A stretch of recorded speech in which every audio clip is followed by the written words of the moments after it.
Welcome back, everyone. Welcome back to Three Small Chat Rooms. This week we have Dave Whitfield from Semisphere Australia with us, Matt Thorne from Risk Diversity, and myself, Andrew Thornhill from Clarity. Today, we're going to extend our talk around organisational culture and risk, have a look at the concepts of high reliability organising, and bringing in the work of Professor Carl Veek.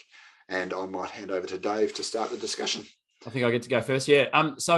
This is a big area, and we've just been chatting about it. We think we'll do a couple of sessions on this one and introduce the concept pretty broadly. So many people have probably heard of the idea of HROs, or high reliability organisations, and it's been quite popular in our industry for a while now. And so we wanted to talk about it from a social psychology of risk point of view, from a sport point of view, and introduce it. Probably the most digestible way of looking at it now is the work of Veek and Sutcliffe. They've really made it quite sort of manageable and understandable, and there's some really good books that they've published and some good information. So one of the things that you would have heard there in the introduction is the idea of organising, which is a bit of a Veekism, where he talks about, it's not that we have organisations, we have groups of people that get together to organise to manage uncertainty or equivocality.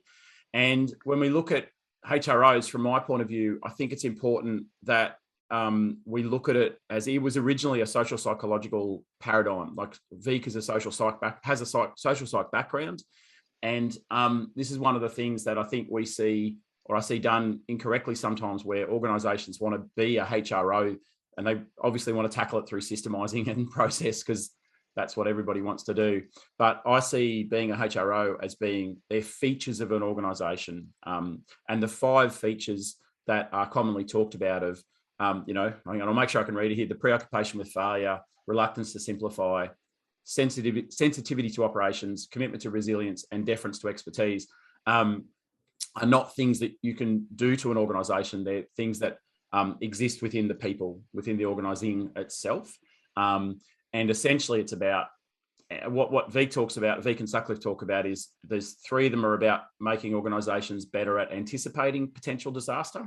And 2 of them are then about, once they see things coming earlier, about responding better and more efficiently. So seeing weak danger signals and being able to respond in a more effective way. But they're really difficult things. And Matt, obviously we were having a chat before about just one of them, that whole, preoccupation with failure as an example of what that does to people and how people hear it. And so I don't know, you want to share some insights? I know it may be a weird link in, but you gave some good examples before.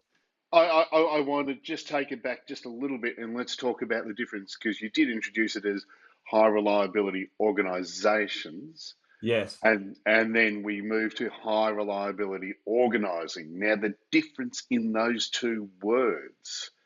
So I always believe that if you say yourself that you're a high reliability organisation, if you haven't fully grasped all the concepts inside here and allowed for the possibility of failure, then you've automatically failed, because you've reached a destination that doesn't need any further moving on, doesn't need any more reviewing of what's going on. It can be a fatal flaw inside of Veek.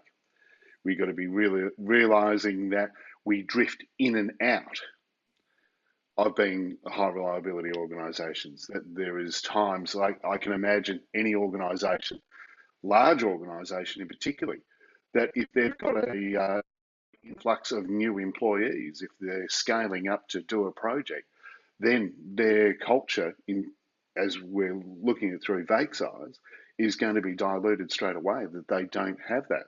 And when you say preoccupation with failure, I tend to find organisations are definitely down the positivity line, and find this first one a massive hurdle to actually get their head around.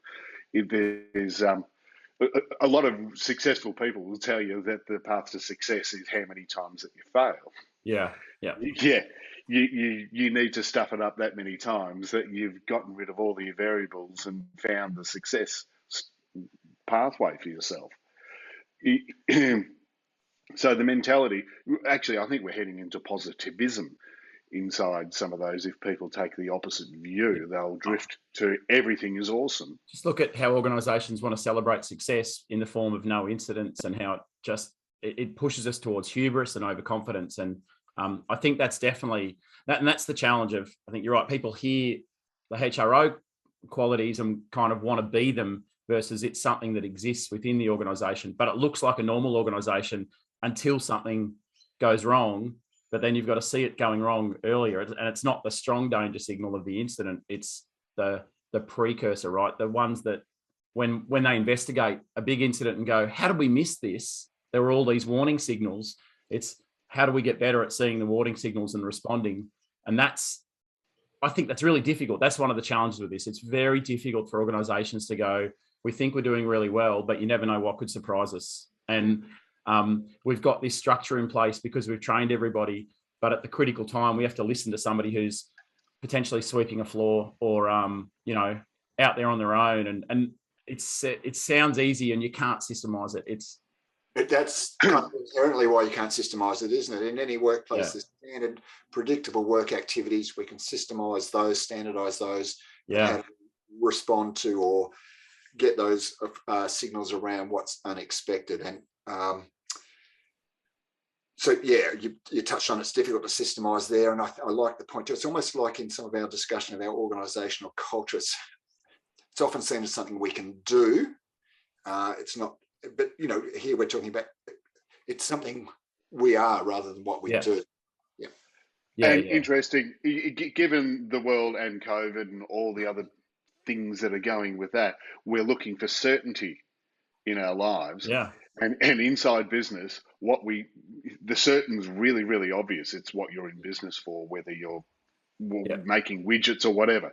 So you know how to make a widget. It's is the demand for the widget going to fall off? That's what you've got to be looking at. So it's not just a simple boxed, everything's awesome at the moment. We've got to have a look at what can go wrong.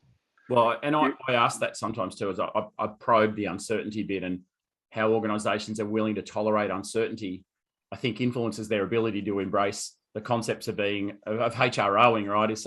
So I say things like, can you stand up at a leadership meeting and say, I don't know? And often you get organized like, oh, not really. Am I right? So there's essentially a denial of uncertainty, going on in the organization, which means, that when you say you need to embrace the idea that something could always go wrong, it's like, well, where from? You go, you don't know, you're not going to see it coming. And they're like, oh, that sounds really bad. I'm like, yeah, exactly. But it's going to happen, right? That's reality, if it's not bad, you don't need to organize. Exactly. Yeah. So that's where the tension point is for this stuff. And I think it'd be so easy for organizations to go and get a consultant or read a book and go, everyone's going to have chronic unease. And they go, what? No thanks. I'm not signing up for chronic unease. Yeah. But it's the dialectic, isn't it? Yeah. It's that space in the middle, the uncertainty and the looking for the uncertainty. We don't know what it is. It is that chronic unease. It's not comfortable. And unease should never be comfortable. Well, the best book, I'm doing a little, that's the best, that's the most practical. It's backward on my screen. I don't know if it's backward on your screen, but anyway, that's the most practical book I found, Vic and Suckley, for this area. And it's managing the unexpected. And it addresses that in the beginning and talks about that dialectic of like, we're trying to manage something, we don't know what's going to happen. And it's such an uncomfortable place for organizations to sit in. And I love his leadership level, Dave, that example, would a leader actually admit they don't know? That's very difficult in an organization, but the difficulty that flows down as well, because if you're a middle manager or a team leader, if I'm a middle manager, you're caught to go to a senior management meeting and say, I actually don't know. Yeah. And the reality is we don't know everything about unexpected situations, but it's not always the answer the senior management or the board are looking for.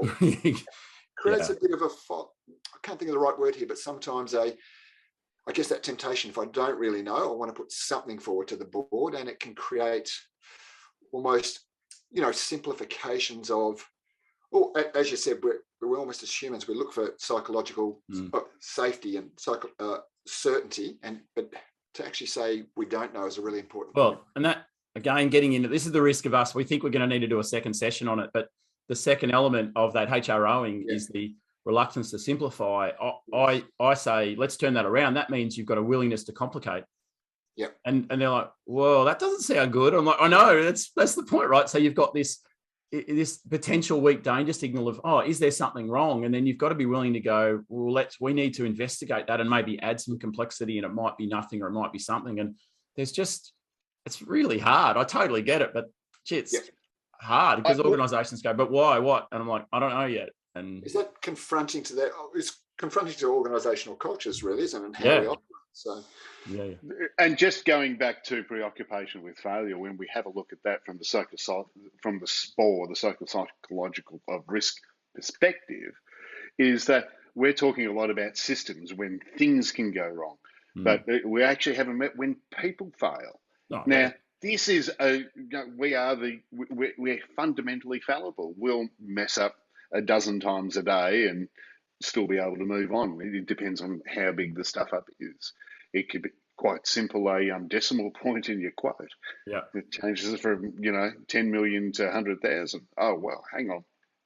Massive problem. And there is a strong link. And obviously we talk about this stuff before we, I don't want to break the illusion here, but we talk about this before we record them. But we've been talking about sense making as well, which sits next to this. So in Vic and particularly Sutcliffe's work as well, it's actually sense making and resilience and reliability sit together. One helps you see how organizations make sense, and the other one helps you see how organizations respond and correct. And those, they do go together, because what's coming out is we're crossing over here, and you get things like plausibility over accuracy, which is a sense making feature, goes into the HRO stuff, because it's organizations will often go for, oh, that was just a random error. That sounds right. That sounds much easier than actually we've got this endemic problem that we're creating and we're building up risk in the back end that nobody wants to talk about.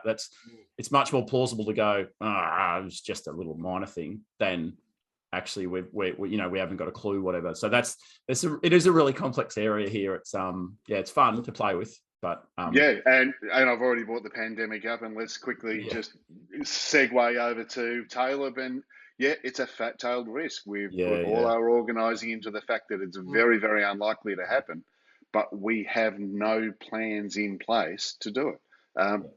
It has been a monumental failure. In the work of fragility, loose and tight coupling, iatrogenics or over-intervention. There's heaps of crossover here between a lot of these, I guess, concepts and philosophies that are fundamental to the work we do in social psychology, right? But these are some things that sit beneath it.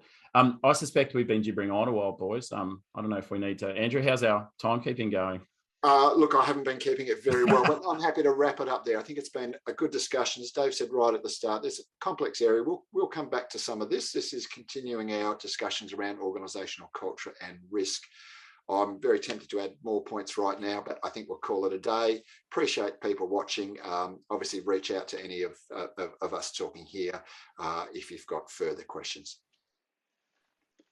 Thanks, guys. Thanks very much.